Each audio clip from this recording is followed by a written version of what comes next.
Bonjour et bienvenue pour une nouvelle vidéo écriture sur la chaîne de Rose Steinmetz. Donc aujourd'hui, je vous annonce que mon cahier de planification dont je vous parle depuis début octobre sort aujourd'hui. Donc si vous voulez la version imprimée, il est en promotion à moins de 10 € jusqu'à fin octobre. Donc c'est quand même un assez gros pavé. Dedans j'ai toutes mes fiches pour planifier mon histoire, la réécriture, la révision, donc tout est dedans. Ça me sert de bible d'histoire où toutes les informations seront là-dedans. Donc si vous avez besoin de fiches de planification ou que vous aimez travailler sur papier, il est disponible, je vous mets le lien dans la description. Donc aujourd'hui, on va faire l'élément principal qui est en fait la structure de votre histoire et sa colonne vertébrale en fait, ce qui va supporter tout votre roman. On va faire les arcs narratifs de vos personnages. Donc en général on commence par le héros parce que quasiment tout ce qui est dans son arc narratif sera dans le roman. Donc pour ça, il faut savoir comment il va changer au cours de l'histoire.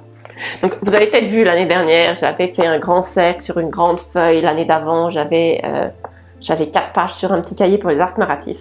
Cette année, j'ai réussi à faire ce que je cherchais à faire depuis le début, mais avoir tout sur une seule grande page. Comme ça, je peux voir tout son développement. Ça aide bien, point de vue chronologie, de pouvoir avoir tout sur une seule page. Et c'est beaucoup plus facile de planifier comme ça, je trouve. Donc, j'ai tout mis sur une seule page. Donc, mon héros, je dois savoir comment il va changer au cours de l'histoire, parce que c'est ça qui va guider son arc narratif.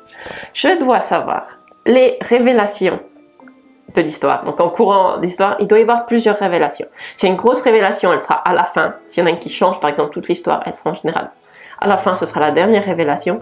Mais vous pouvez avoir plusieurs petites révélations en cours d'histoire pour garder l'histoire dynamique et apprendre les nouveaux éléments clés de l'intrigue. Donc ça, c'est à ce moment-là que vous devez planifier ça, de les mettre par ordre croissant. Donc des fois, si on a mis une trop grosse révélation au début, après il faut en trouver des grosses aussi pour suivre. Donc ça, c'est pas forcément facile. Il faut que votre héros, il ait des choses à faire, des épreuves ou des actions à accomplir pour réussir. Et il faut qu'il ait des échecs, parce que s'il réussissait tout, ce serait pas drôle. Donc vous allez planifier ses réussites, ses échecs, et toutes les choses qu'il a à faire, les choses qu'il va apprendre et comment il va évoluer au cours de l'histoire. Donc l'arc narratif est là avec certains titres pour vous guider dans votre réflexion, mais c'est un processus qui est assez créatif. C'est le moment où vous allez revenir à votre cahier de brouillon où vous avez noté plein d'idées en phase de recherche, parce qu'une partie de ça va justement rentrer dans vos arcs narratifs et ça va vous donner les différentes scènes que vous allez écrire dans votre roman. Donc en général, on n'a pas juste un personnage. Donc ici dans mon cas, j'ai 4 personnages principaux. Alors il y en a certains que j'aurais pu mettre en personnage secondaire, mais je vais quand même leur faire un arc narratif principal parce que c'est plus intéressant, je trouve, d'avoir un arc principal pour les 4. Et après, il y a 2 personnages qui auront un arc secondaire qui est un peu plus court que celui-ci. Donc je vais faire leur arc pour les 4 personnages, 2 secondaires et l'antagoniste.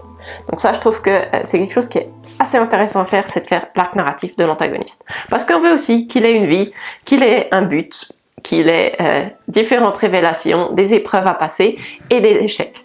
Alors par contre, si il perd tout dans la bataille finale ou qu'il est mort ou quelque chose comme ça, vous n'allez pas finir son arc narratif, vous allez vous arrêter là où il est mort. Donc lui, il l'aura peut-être pas forcément complet s'il échoue, mais c'est très intéressant d'avoir tout le reste parce que ça vous donne d'autres idées.